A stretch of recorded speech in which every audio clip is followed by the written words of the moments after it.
జై సీతారాం. ప్రేక్షకులకు నమస్కారం. బృందావన్ వాస్తుకి స్వాగతం. నా పేరు దండపాణి. నేను వాస్తు సలహాలు ఇస్తుంటాను. ఇవాల్టి టాపిక్, సౌత్ ఫేస్ ఉన్న ఇంటికి ఎలివేషన్లో ఎలాంటి కలర్స్ ఉండాలో ఇప్పుడు తెలుసుకుందాం. గత వీడియోలో మనం తూర్పు ఉత్తరాల గురించి తెలుసుకున్నాం. ఇప్పుడు దక్షిణం గురించి తెలుసుకుందాం. సౌత్ ఫేస్ ఉన్న ఇంటికి అంటే దక్షిణ గృహానికి ఎటువంటి కలర్స్ ఇంటి బయట ఎలివేషన్లో వాడాలో ఇప్పుడు తెలుసుకుందాం. వేయవలసిన colours brown, red, orange, yellow, white యా ఆఫ్ వైట్. రెడ్ని బాగా ఇంక్రీజ్ చేయండి, చాలా బాగుంటుంది.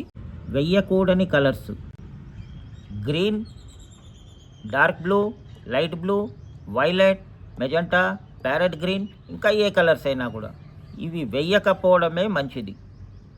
సో ఈజీగా అర్థమైంది అనుకుంటాను. ఆనందంగా ఉండండి, ఆరోగ్యంగా ఉండండి. నెక్స్ట్ వీడియోతో మళ్ళీ కలుద్దాం. నమస్కారం.